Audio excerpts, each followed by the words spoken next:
네, 오늘 설교 제목은 하나님을 나타내신 하나님입니다. 하나님을 나타내신 하나님. 여러분, 십자가에서 예수님이 왜 못 박혀 돌아가셨는지, 왜 예수님이 십자가라고 하는 사형 처분을 받게 됐는지 여러분 알고 계십니까? 십자가는 당시 로마 제국의 가장 끔찍한 사형 제도였습니다. 십자가에 못 박혀 죽었다는 것은 로마 제국 통치하에서 사형 받았다는 거죠. 사형. 예수님이 왜 십자가에서 죽으셨는가? 여러 가지 관점에서 생각해 볼 수 있습니다. 나의 믿음, 나의 구원의 관점에서 생각하면은 예수님은 나의 모든 죄를 대신해서 십자가에서 죽으신 것입니다. 우리들의 모든 죄를 대신해서 예수님은 십자가에서 죽으셨습니다. 이제 그러면 이제 법률적으로 생각해서 특별히 로마 제국의 관점에서 우리가 생각을 해보면은 예수님은 왜 사형을 당했는가? 당시 유대 땅을 다스리던 그 로마 총독 빌라도는 예수님을 십자가에서 이제 사형 시킬 때 그 십자가 윗부분, 그러니까 예수님이 십자가에 못 박힌 그 머리 위에 죄패를 붙였습니다. 죄패, 죄목을 적어놓은 죄패를 붙였는데 거기에 보면은 유대인의 왕 예수 이렇게 써놨습니다. 그러니까 로마 제국의 관점에서 보면은 예수님은 이제 일종의 반란죄였던 거죠. 식민지였던 유대 땅에서 우리가 로마 황제를 모십니다 이게 아니고 내가 유대인의 왕이다 이렇게 하니까 이제 유대인들의 주장에 의하면 이 사람은 로마 제국의 위험한 사람이다, 반란을 일으킬 만한 사람이다 이렇게 해서 총독 빌라도가 예수님을 사형제에 처하게 했습니다. 근데 사실 그거는 이제 유대인들의 주장이었어요. 유대인들의 주장. 빌라도는 신문을 해보니까 예수님이 특별한 범죄 사실이 없고 사형시킬 만한 일이 없어서 그냥 이제 채찍으로 좀 때리고 보내도 될 정도였다고 생각했습니다. 그래서 사도행전 3장 13절에 보면 아브라함의 하나님과 이삭의 하나님과 야곱의 하나님 곧 우리 조상의 하나님께서 자기 종 예수를 영광스럽게 하셨습니다. 여러분은 일찍이 그를 넘겨주고, 유대인들은 그를 이제 십자가에 못 박으려고 이 유대인의 왕이라고 하니까 위험한 인물입니다.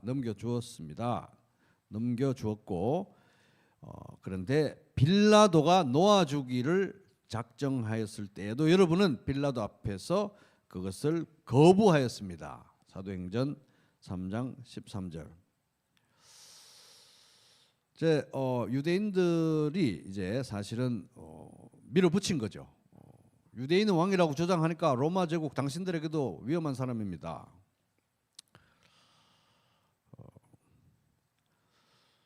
요한복음 19장 12절에 보면은 이 말을 듣고서 빌라도는 예수를 놓아주려고 힘썼다.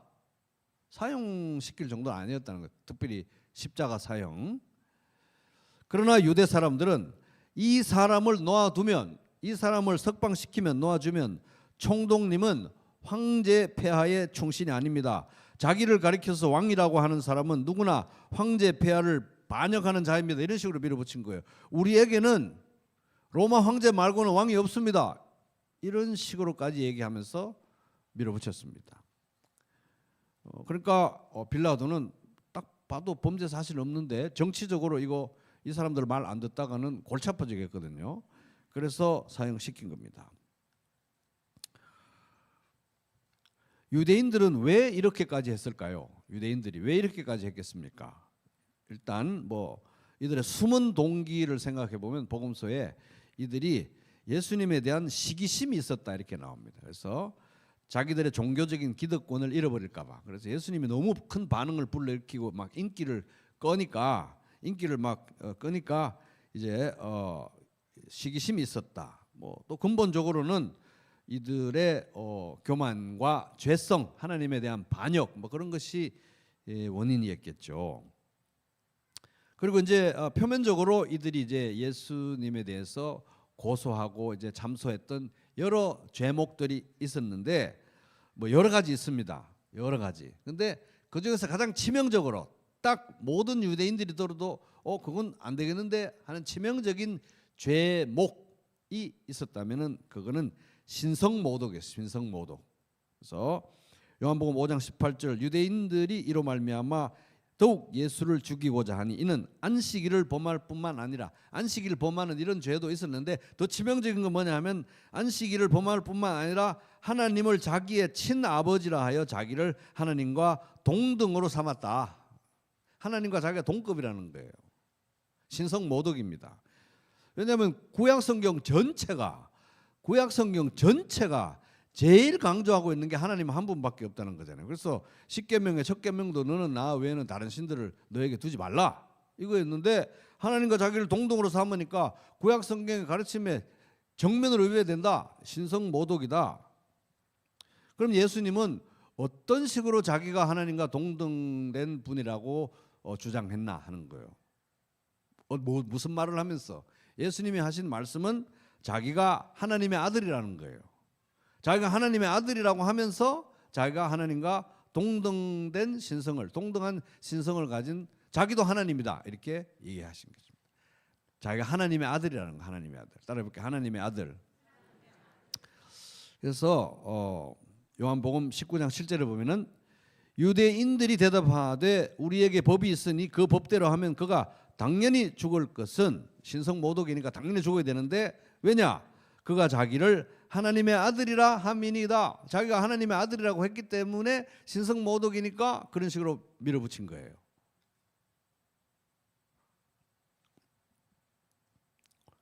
그래서 유대인들이 빌라도를 충동질해 가지고 예수님을 십자가 처형에까지 끝까지 밀어붙였던 명목상의 가장 중요한 이유는 신성모독인데 다시 말하면 예수님이 자기 자신을 하나님의 아들이라고 했기 때문인 것입니다.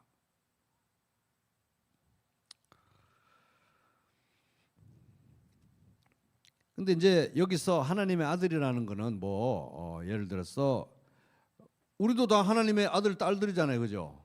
이런 의미가 아니라는 거예요. 그런 식이 아니라는 겁니다.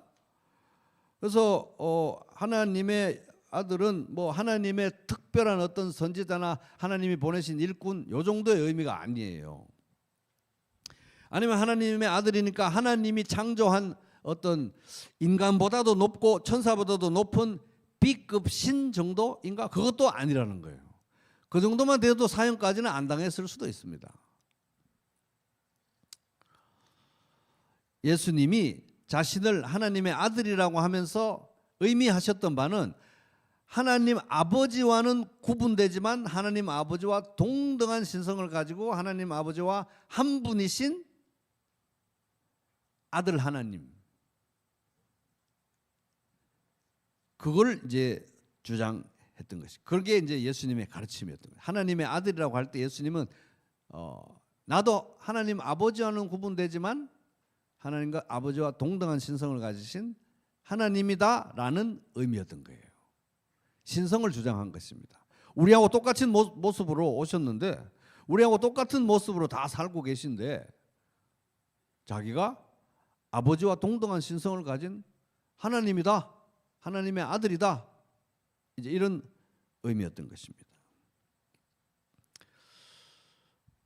그럼 하나님의 아들이다 하면서 이렇게까지 얘기하십니다. 나와 아버지는 하나이니라. 요한복음 10장 30절. 하나님의 한 분. 그러니까 아버지와 아들은 그냥 뒤섞여 가지고 하나다 이런 뜻이 아니라 여기서 하나는 남성 단수가 아니라 중성 단수. 아버지 하나님과 아들 하나님은 한 하나님이다. 한 분 하나님인데 삼위가 있다는 거예요. 성부, 성자, 성령. 이 어려운 거를 예수님이 얘기하신 거예요.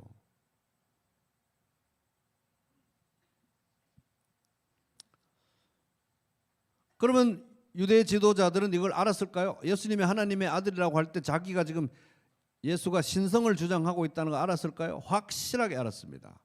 예수님은 자기가 하나님의 아들이라고 하면서 절대로 못 알아들을 만한 그런 애매모호하게 얘기하지 않으셨어요. 하나님의 아들이라는 것 곧 아버지와는 구분되지만 아버지와 동등한 신성을 가진 하나님이라는 것에 대해서 너무 분명하게 얘기해요. 아무도 이것에 대해서 오해할 정도로 애매하게 얘기하지 않았습니다.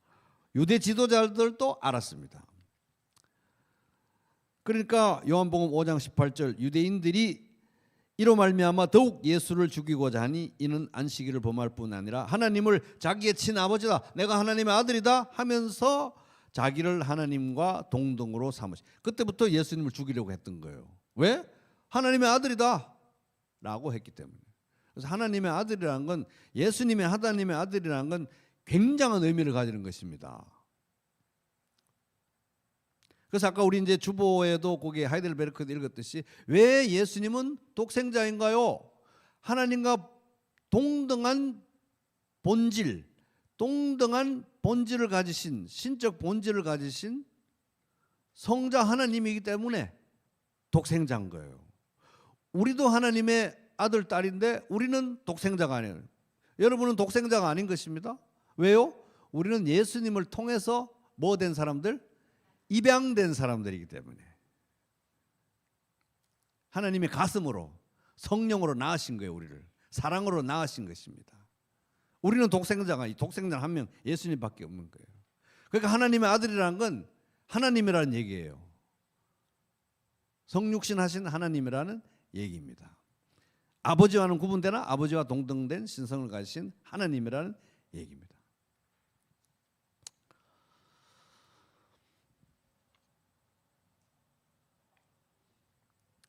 그러니까 예수님은 왜 십자가에 못 박혔는가? 물론 나의 죄, 개인적으로 우리 믿음에 의해서는 나의 죄를 씻어주기 위해서 나 대신 죽은 것이지만 왜 십자가 처형에 이르게 됐는가? 자기가 하나님의 아들이라고 해서 그렇게 된 거예요.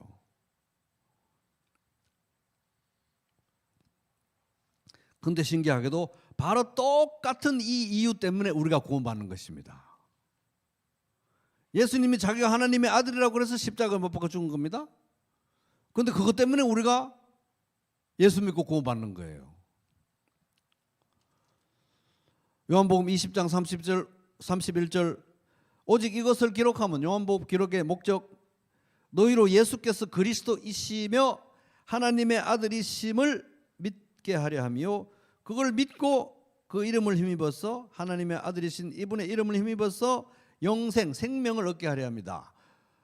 예수님이 하나님의 아들이라는 것 때문에 처형받았는데, 당했는데 예수님이 하나님의 아들이라는 것 때문에 그분을 믿고 우리가 구원받는 거예요. 제일 중요한 신앙의 본질인 것입니다. 요한일서 4장 15절 누구든지 예수를 하나님의 아들이라 시인하면, 믿으면 하나님이 그의 안에 거하시고 그도 하나님 안에 거하시느니라. 구원받았다는 말이죠. 생명이 있다는 말입니다. 요한일서 5장 5절 예수께서 하나님의 아들이심을 믿는 자가 아니면 세상을 이기는 자가 누구냐? 예수님이 하나님의 아들이라는 걸 믿어야 진짜 백이라는 거예요. 그래야 끝까지 견딘다는 것입니다. 아닌 거는 다 가짜라는 거예요.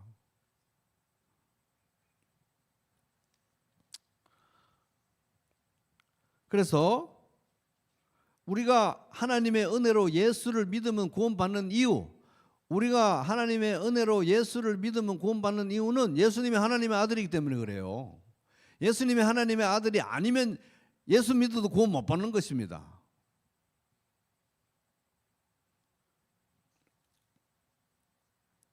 예수님이 하나님의 아들이 아니라면, 예수님이 성육신 하신 하나님이 아니라면 예수님이 지신 십자가는 아무 의미가 없어요. 효력도 없습니다. 하나님이 세상을 이처럼 사랑하사 독생자를 주셨으니 이는 저를 믿는 자마다 멸망치 않고 영생을 얻게 하려 하심이라. 요한복음 3장 16절. 하나님이 우리를 사랑하셔서 들어서 쓰신 사람들은 많습니다. 구약에도 보면, 그죠? 아브라함도 있고 이삭도 있고 야곱도 있고 다윗도 있고 솔로몬도 있고 이사야 선지자도 있고 예레미야 선지자도 있고 다니엘 선지자도 있고,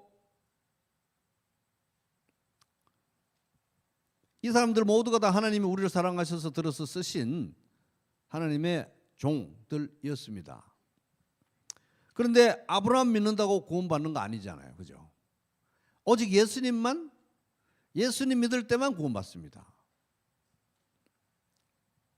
왜? 다른 모든 사람들은 독생자가 아니기 때문에 예수님만 독생자이기 때문에 그렇습니다. 그래서 예수님이 하나님의 아들이라는 사실이 너무 중요합니다.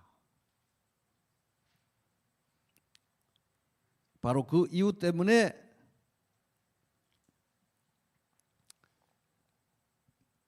이 하나님의 아들 예수님이 십자가에 못 박혀 죽으신 그 십자가의 효력이 있는 것이죠.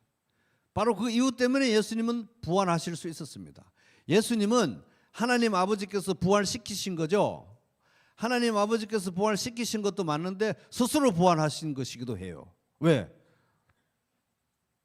아들 하나님이시기 때문에, 성자 하나님이시기 때문에.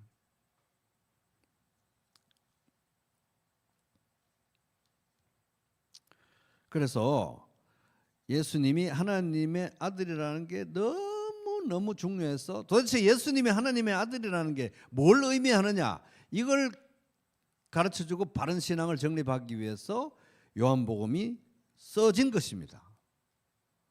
예수님이 하나님의 아들이라는 게 뭔 말이냐는 거예요.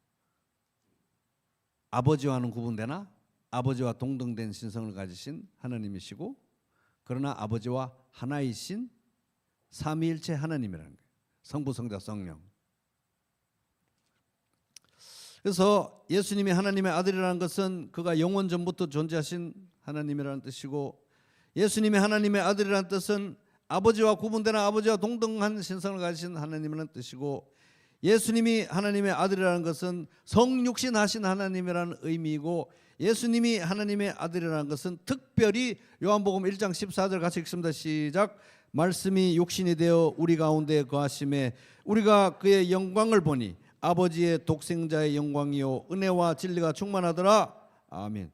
그래서 이제 예수님이 하나님의 아들이라는 것은 하나님의 독생자, 아버지의 독생자라는 의미인 것입니다. 독생자, 모노게네스 따라해볼게요.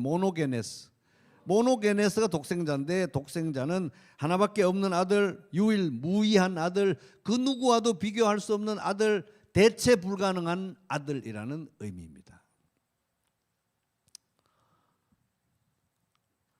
그래서 우리는 예수님을 하나님의 독생자, 우리는 독생자 아니고 우리도 하나님의 자녀, 아들, 딸이지만 우리는 독생자를 통해서 입양된 사람들. 하이델베르크 요리문답 33문이겠습니다. 이제 이런 의미에서 보면은 요한복음 저작의 목적, 요한복음을 기록한 목적, 요한복음 20장 31절 진짜 중요한 거예요. 요한복음 20장 31절 핵심 키워드, 예수 그리스도 하나님의 아들, 믿음, 생명. 그래서 예수가 그리스도다, 예수가 하나님의 아들이다, 그를 믿고 믿으면 생명을 얻는다. 이게 이제 요한복음의 저작 목적인데, 이제 그것을 이제 모두에서부터 요한복음 1장 1절에서부터 이제 딱 정리를 하고 들어갑니다. 1장 1절에서 18절. 그게 프롤로그, 서론이잖아요. 너무 중요해요. 아니 도대체 프롤로그를 지금 몇 주째, 제가 세보는 게 10주째 하고 있대요. 10주째. 요한복음 프롤로그 이해 못하면 요한복음 읽어도 아무 의미가 없어요. 요한복음의 이 서론의 관점이 아니면 예수님이 한 일이 이해가 안 되는 거예요. 이해 안 되는 것입니다. 요한복음의 기록 목적과 이 서론의 관점이 아니면 예수님을 이해할 수가 없어요.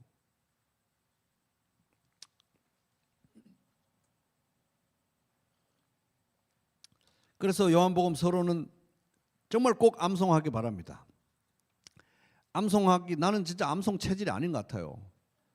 그런 분들을 위해서 내가 고민을 좀 해봤습니다. 억지로 강제로 암송하라고 할 수는 없잖아요. 안 되는 거를 어떻게 하겠어요.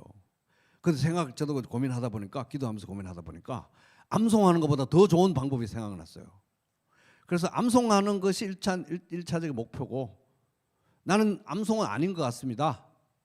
그런 분들 있으시죠? 손대시 마시고 암송 아닌 것 같아요. 이런 분들은 더 좋은 방법을 제가 생각했는데, 그건 뭐냐 하면 오늘부터 하나님께서 생명을 주시는 날까지, 숨을 거두는 날까지 하루에 딱 한 번 요한복음 1장 1절부터 18절까지 소리내서 낭독하는 것입니다. 아멘. 그럼 돼요. 암송 안 하셔도 돼요. 오늘부터 하루에 한 번만 하세요. 숨지는 그날까지 한 번만 소리내서. 암송 안 해도 됩니다. 맨날 교회에서 뭐 암송 시키고 스트레스 받아 이러지 마시고 암송 안 해도 돼요. 오늘부터 숨지는 그날까지 하루에 한 번 읽으시면 됩니다.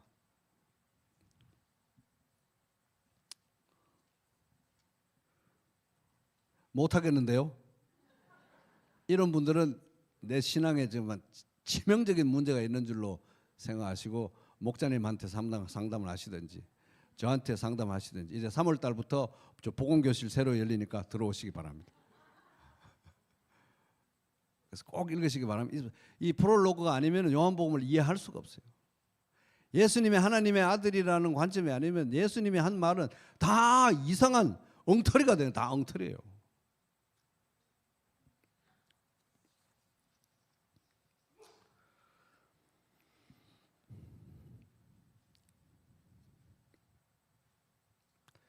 그래서 예수님의 하나님의 아들이라는 이 관점이 아니면 성경 전체가 엉터리가 된다는 게 요한 1서 5장 10절. 하나님의 아들을 믿는 자는 하나님의 아들을 믿는 자는 자기 안에 증거가 있고 하나님을 믿지 아니하는 자는 하나님을 거짓말하는 자로 만드나니 이는 하나님께서 그 아들에 대하여 정언하신 증거를 믿지 아니하였습니다. 여기 보면은 하나님을 믿는다는 거 곧 하나님의 아들을 믿는 거예요. 하나님의 아들을 안 믿는데 하나님 믿는데요? 거짓말인 것입니다. 하나님의 아들을 안 믿고 하나님 믿을 수가 없어요. 왜? 예수님이 길이고 진리고 생명이기 때문에. 그래서 근데 하나님의 아들을 믿지 않는다? 그러면 하나님을 거짓말장애로 만드는 거예요. 신구약 성경 전체가 거짓말이라고 생각하는 것입니다. 그 관점에서 이제 요한복음을 묵상해야 됩니다. 그래서 이제 이어지는 내용 몇 줄 안 남았습니다. 요한복음 프롤로그 15절 같이 읽습니다. 시작. 요한이 그에 대하여 증언하여 외치 이르되 내가 전에 말하기를 내 뒤에 오시는 이가 나보다 앞선 것은 나보다 먼저 계심이라 한 것이 이 사람을 가리킴이라 하니라. 그래서 요한복음 프롤로그에 왜 갑자기 세례 요한이 왜 나오는 거야? 이유는 너무너무 중요한 사람이기 때문에. 그래서 예수님이 오실 것에 대해서 증언한 여러 선지자가 구약 성경에 많이 나오는데 그 모든 선지자들이 했던 예언의 총결산, 결론, 막바지, 정점이 세례 요한입니다. 그들을 대표한다고 볼 수도 있습니다.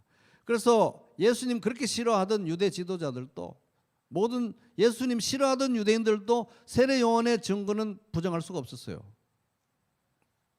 그래서 이분이 얼마나 영향력이 있었는지 당시 디아스포라 유대인들이 있는 모든 곳에서 이 세례 요한의 영향력이 느껴졌습니다. 실제로 이들 중에 몇 사람이 에베소 교회 창립 멤버들이었습니다. 그리고 사도 요한, 이 요한복음서는 이 사람 역시 세례 요한의 제자였기 때문에 세례 요한에 대해서만큼은 확실하게 얘기할 수 있어요. 이 중요한 세례 요한에 대해서. 그래서 이제 여기 15절에 보면 요한이 그에 대하여 증언하여 외쳐 이르되 이렇게 되어 있죠. 외쳐 이르되. 근데 이게 희한하게도 현재형으로 되어 있어요. 현재형으로 원문에 보면. 그래서 새 한글 성경에 보면은 요한이 그분에 대해 증언한다 이렇게 현재형으로 되어 있어요. 그 말은 사도 요한이 요한복음 쓸 이 무렵에도 여전히 세례 요한의 영향력이 끼쳐지고 있고 세례 요한이 했던 말들이 많은 사람들의 생각 속에 영향을 끼치고 있었다 하는 것입니다. 그리고 사도 요한은 자기가 제자였으니까 더 잘 알죠. 그런데 세례 요한이 뭔 얘기를 했냐는 거예요. 세례 요한이 어떤 증언을 했냐는 것입니다. 그거는 이거 보세요. 15절에 보면은 내 뒤에 오실 분에 대해서 증언하는데 내 뒤에 오실 분은 메시아입니다. 하나님이 보내실 메시아에 대해서 증언을 하고 있는데 내 뒤에 오실 분은 나보다 나이도 어리고 나보다 사역도 늦게 시작하지만 나보다 앞선 분이다. 나보다 더 뛰어난 분이다. 왜? 나보다 먼저 계신 분이기 때문에 이렇게 얘기를 해요. 이때 지금 이 말을 할 때는 세례 요한이 예수님 만나기 전입니다. 제자들에게 얘기한 거예요. 이제 메시아가 오는데 내가 그걸 증언하기 위해서 왔어. 근데 오실 이분은 나보다 나이도 어리고 6개월 어리죠. 나보다 사역도 늦게 시작해요. 그러나 나보다 앞선 분입니다. 왜? 나보다 먼저 계신 분이기 때문에. 이 말은 뭡니까? 내 뒤에 오시는 메시아는 구약 성경에 의하면, 하나님 계시함은 영원 전부터 육신으로 성육신하기 그 전에 훨씬 영원 전부터 항상 존재하던 분이기 때문에 그렇습니다라는 것을 세례 요한이 말했어요. 미리 말했습니다. 학습을 시켰어요. 그리고 어느 날 예수님이 나타났을 때 보라 하나님의 어린 양이로다 한 거예요. 이 사람이 내가 전에 말했던 그 사람이다 한 것입니다. 그러니까 세례 요한의 증언에 대해서 얘기하면서 세례 요한도 예수님이 하나님의 아들이다, 신성을 가지신, 아버지와는 구분되나 아버지와 동등한 신성을 가지신 성육신을 하신 하나님이라는 걸 세례 요한도 증언했다라고 사도 요한이 지금 기록해 놓는 것입니다. 세례 요한도 그렇게 얘기했다는 것이에요. 내 얘기가 아니고 세례 요한도 그렇게 얘기했다.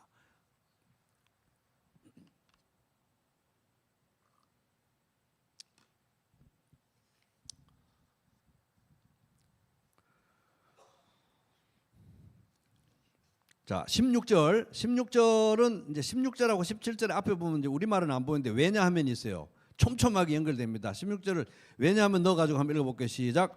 왜냐하면 우리가 다 그의 충만한 데서 받으니 은혜 위에 은혜르라. 그래서 왜냐하면 왜 예수님이 세례 요한보다 앞선 분, 영원 전부터 계신 분이라고 우리가 믿고 받아들일 수밖에 없느냐? 내가 직접 증인이라는 거, 직접 내가 그 예수님의 충만한 데서부터 은혜를 받았기 때문에 내가 안다는 것입니다. 예수님의 충만한 데서 내가 받았기 때문에 이걸 확실히 안다.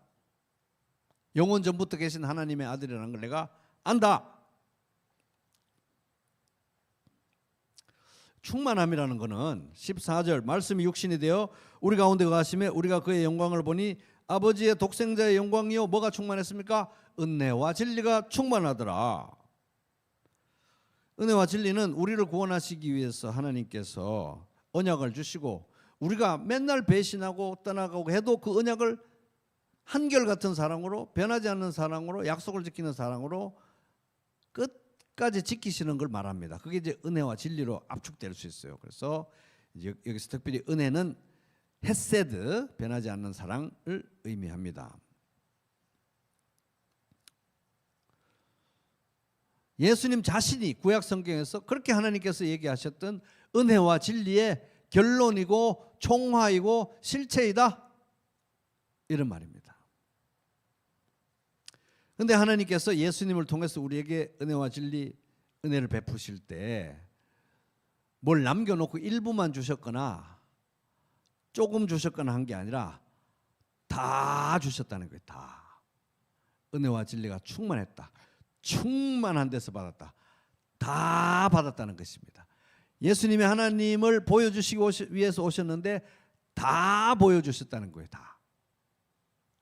충만한 데서 우리가 받은 것입니다.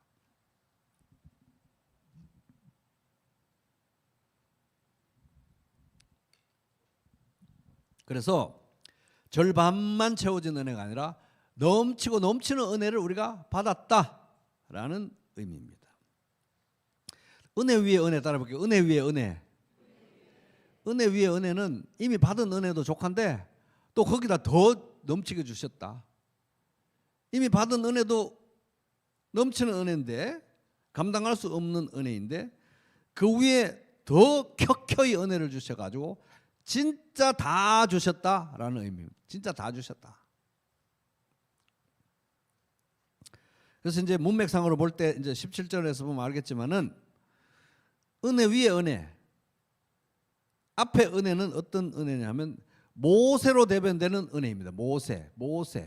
예수님이 오시기 전에 모세로 대변되는, 예수님이 오시기 전에 구약 성경까지 하나님께서 베푸신 은혜를 말합니다. 거기까지만 해도 은혜라는 거예요. 모세로 대변되는 율법까지만 생각해도 은혜라는 거예요.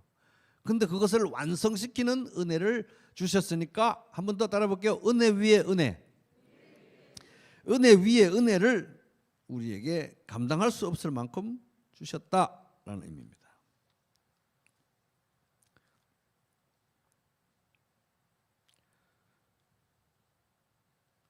그러하기 때문에 예수님은 그 이전에 오신 그 이전에 왔던 그 누구와도 비교할 수가 없다. 그 누구와도 비교할 수 없다 하는 것입니다. 자, 또 왜냐하면 이어집니다. 또 왜냐하면 17절 같이 읽습니다. 시작. 왜냐하면 율법은 모세로 말미암아 주어진 것이요 은혜와 진리는 예수 그리스도로 말미암아 온 것이라. 그래서 뭐와 뭐가 대비되고 있습니까? 율법과 은혜와 진리가 대비되고 있죠. 율법과 은혜와 진리, 이게 두 가지가 대비되고 있습니다. 율법은 모세, 은혜와 진리는 예수 그리스도.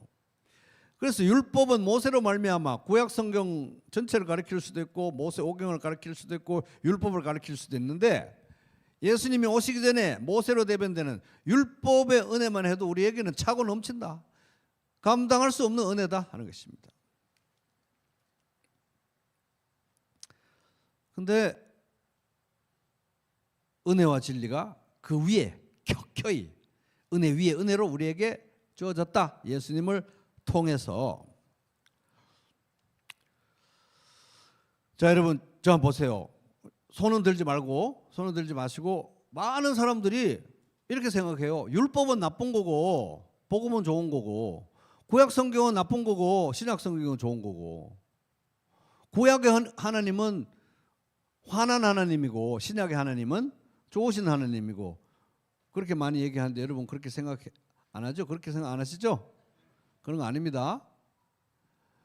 율법, 구약 다 하나님의 은혜예요. 율법 나쁜 거 아닙니다. 율법도 하나님의 은혜예요. 율법도.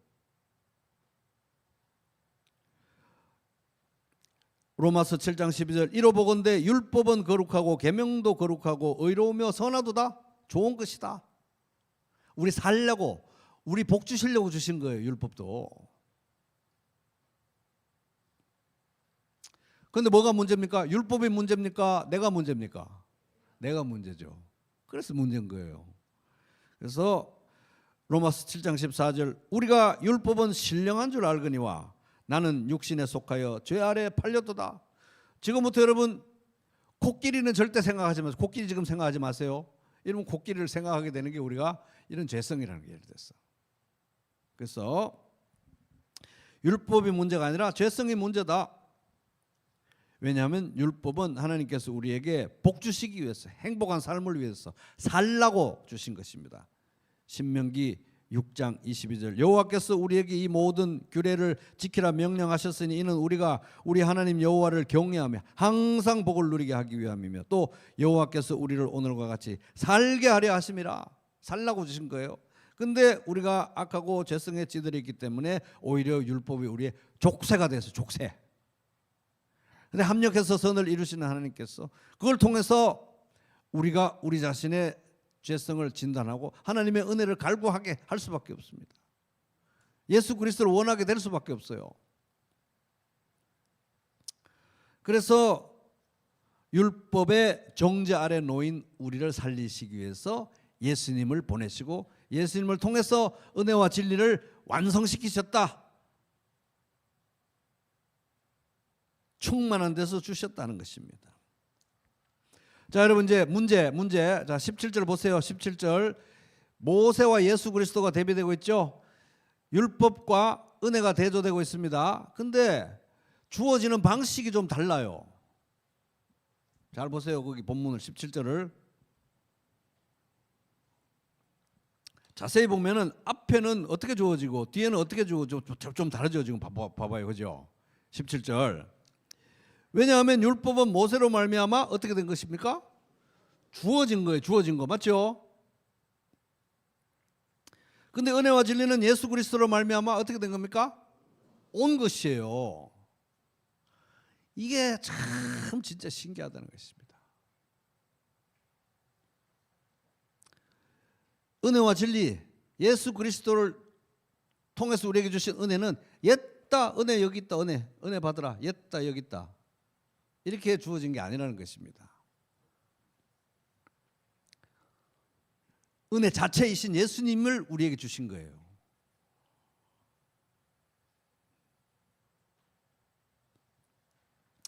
그래서 고린도전서 1장 30절 너희는 하나님으로부터 나서 그리스도 예수 안에 있고 예수는 하나님으로부터 나와서 우리에게 지혜와 의로움과 거룩함과 구원함이 되었으니 예수님이 우리 구원 자체라는 것입니다. 예수님이 하나님께서 우리에게 베푸신 은혜 자체라는 거예요.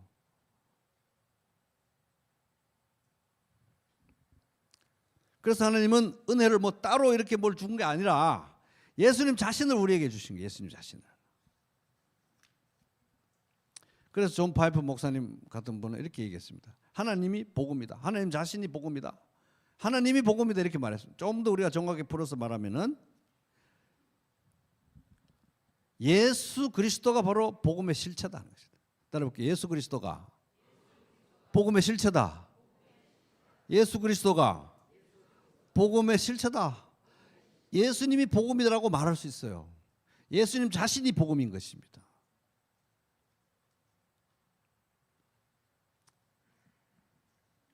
그래서 하나님의 사랑은 옛다 여기 사랑 있다 여기 있어 여기 원하는 거 이거였어 이거 여기 있어 이러고 끝나는 게 아니라 자기 자신을 주시는 것입니다.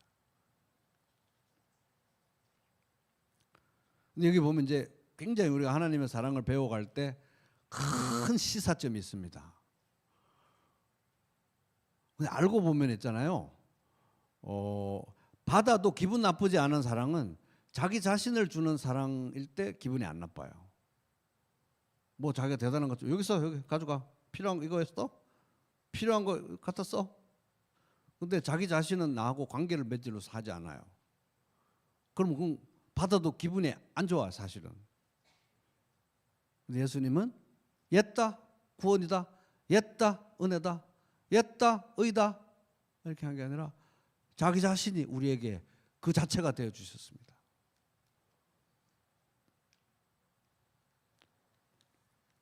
그래서 율법은 모세를 통해서 주어진 것이고 은혜와 진리는 말세 이 마지막 때에 예수님을 통해서 왔어요. 살아계신 예수님이 오신 것입니다. 자, 18절 같이 읽습니다. 시작. 본래 하나님을 본 사람이 없으되 아버지 품속에 있는 독생하신 하나님이 나타내셨느니라. 요 1절하고 굉장히 유사한 겁니다. 1절하고 같은 내용이에요. 태초에 하나님이 계시니라. 태초에 말씀이 계시니라. 이 말씀이 하나님과 함께 계셨으니 이 말씀은 곧 하나님 이거하고 똑같은 얘기예요. 사실 이게 똑같은 얘기인 것입니다. 그래서 1절하고 18절이 수미 쌍관 해가지고 딱 앞뒤로 이렇게 틀을 짜는 거야. 한 덩어리 되게 하는 것입니다. 아무도 하나님 본 사람 없습니다.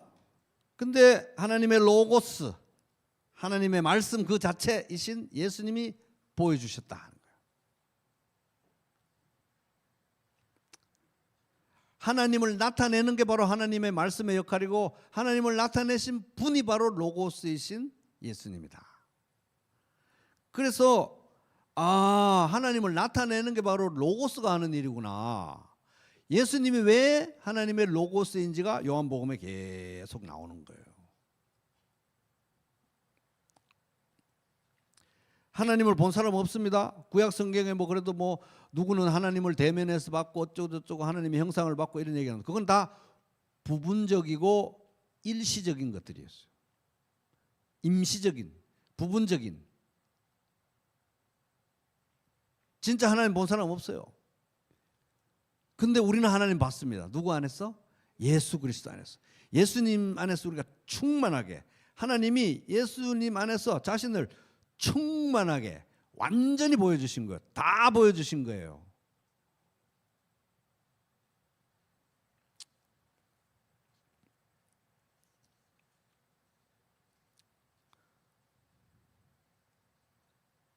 근데 알고 보면은 사실 하나님을 나타내 보여주실 수 있는 분은 하나님 말고 누가 있겠습니까? 안 그래요? 안 그렇습니까? 하나님 말고 하나님을 제대로 나타내 보여줄 분이 누가 있습니까? 하나님은 사랑이시니라. 그 하나님이 어떤 사랑을 가지고 있는지 어떻게 누가 그걸 얘기를 해줄 수 있겠어요? 영원 전부터 그 하나님의 사랑 가운데 살고 경험한 이분이 아니면 누가 하나님이 어떤 분인지, 하나님의 신성이 무엇인지, 하나님의 사랑이 무엇인지 누가 도대체 그걸 나타낼 수 있습니까?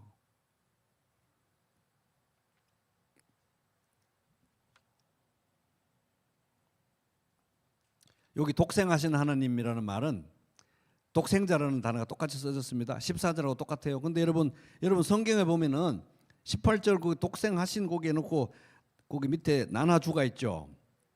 그 어떻게 됩니까? 18절 본래 하나님을 본 사람이 없을 때 나나주대로 읽으면 아버지 품속에 있는 독생자가 이렇게 됩니다. 그러니까 이제 다른 말은 독생자 즉 하나님 이렇게 되는 거예요. 그래서 하나님을 누가 나타냈느냐? 독생자 즉 하나님이, 독생자이신 하나님이 나타낸 거예요. 독생자이신. 근데 이분은 어떤 분이냐? 하나님 품속에 있는 이 아버지 하나님과는 말도 못하게 친밀한 관계인 거예요. 하나님이 여러분을 너무너무 친밀한 사랑으로 사랑하신다고 예수님이 가르쳐 주는데 어떻게 알겠어요? 자기가 그런 사랑 가운데 살았기 때문에. 하나님은 여러분을 사랑하는 아버지십니다. 어떻게 알겠어요? 그 아버지의 사랑을 영원부터 받아온 분이기 때문에 가르쳐 주는 것입니다. 그래서 아버지 품속에 있는 독생자, 아버지 품속에 있던 영원 전부터 있던 독생자 즉 하나님이, 이거 여러분 이런 얘기를 들으면 우리는 거의 기절할 정도가 돼야 되는데 우리가 너무 악해가지고 이 기절이 안 돼요. 기절이. 이 얘기를 들으면 기절이 돼야 돼. 기절이. 아버지 품속에 있는 독생자인데 하나님이래요. 근데 이분이 또 우리하고 똑같은 사람으로 오셨어요. 근데 또 100% 하나님이세요. 그래서 예수 그리스도에 대해서 묵상하면 할수록, 예수에 대해서 알아가면 알아갈수록 내가 믿은 게 믿어지지가 않아요. 내가 믿은 게 믿어지지가 않아요. 그러니까 이는 혈통으로나 육정으로나 사람의 뜻으로 된 것이 아니고 하나님께로부터 성령의 역사로 낳아주신 거구나라고 결론 내릴 수밖에 없는 것입니다. 마른 뼈에게 살아나라 라고 하신 것처럼 성령으로 낳아주신 것이구나 라는 결론에 이를 수밖에. 그러니까 이미 여러분 왜 나에게는 기적을 베풀지 않으시나요? 이렇게 하지만 이미 믿었다는 것 자체가 경천동지할 기적인 것입니다. 죽은 자가 살아난 거예요. 죽은 자가.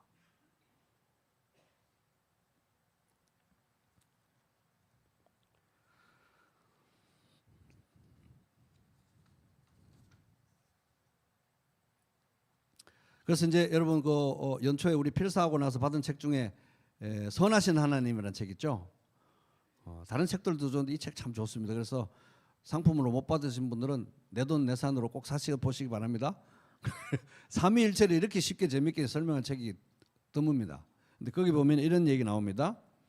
예수님이 성부와 동일 본체이신 참 하나님이 아니라면, 품속에 있던 독생자 즉 하나님이 아니라면 예수님은 진실로 하나님을 계시할 수 없고, 우리는 예수님이 나타내신 하나님이 정말 예수님처럼 선하신지에 대해서 의구심을 떨치지 못할 것이다. 그러나 예수님이 누구신지 생각해 본다면, 독생하신 하나님이잖아요. 독생자 즉 하나님이시네, 그죠? 그걸 생각해 본다면 우리는 예수님 안에서 하나님을 안다고 확신을 갖고 분명하게 말할 수 있다. 그래서 결론 냅니다. 결론은 여기까지 읽어보니까 예수님은 하나님을 나타내신 하나님이시구나. 따라볼게요. 하나님을 나타내신 하나님. 그죠? 그래서 예수님은 하나님을 나타내신 하나님, 그러나 아버지와는 구분되지만 아버지와 동등한 신성을 가지신, 그러나 아버지와는 하나이신 하나님이시구나. 그래서 요한복음을 공부 쭉 하고 나서 학습 목표는 도마처럼, 의심 많은 도마처럼 나의 주님이시오, 나의 여호와이시오, 나의 하나님이십니다. 이렇게 고백하게 되는 것입니다. 고백이 더 깊어져야 되는 거예요. 그래서 성육신에 대해서 생각하면 나하고 똑같이 생겼는데, 우리하고 똑같이 생겼는데 하나님이래요 이분이. 그걸 우리가 생각해 보면은 아마 그 성육신의 의미에 대해서 우리가 깊이 알아가면 알아갈수록 예수님이 다시 오셔서 우리하고 똑같이 생기신 이 부활하신 하나님을 만나게 될 때 아마 형언할 수 없는 감사가, 감동이, 영광이 있을 줄로 믿습니다. 그래서 예수님 자신이 복음입니다. 예수님 자신이. 예수 믿고 예수 믿고 한 칸 건넜어, 과정을 거쳐서 다른 거 이런 거 저런 거 없고 예수 믿고 거쳐서 부자 되고 어쩌고 되고,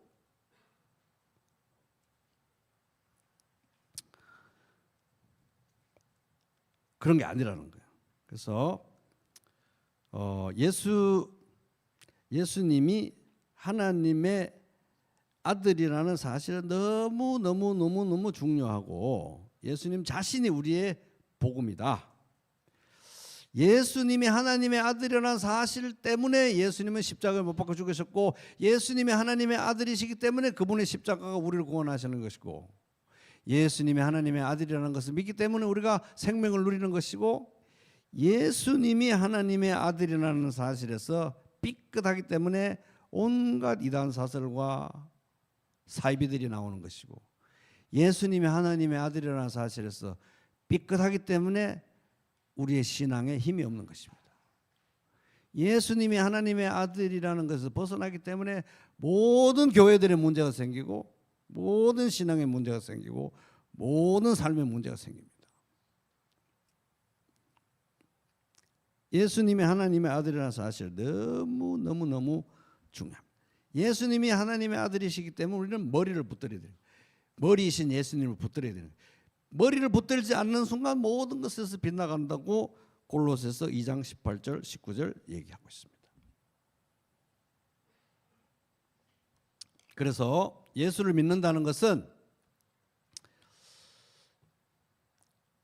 예수라는 해결사를 만나는 게 아닙니다. 내 인생의 어떤 문제들을 다 가지고 나와서 예수 다 해결해주는, 달래고 어르고 어떻게 해가지고 해결사를 구하는 게 아닙니다.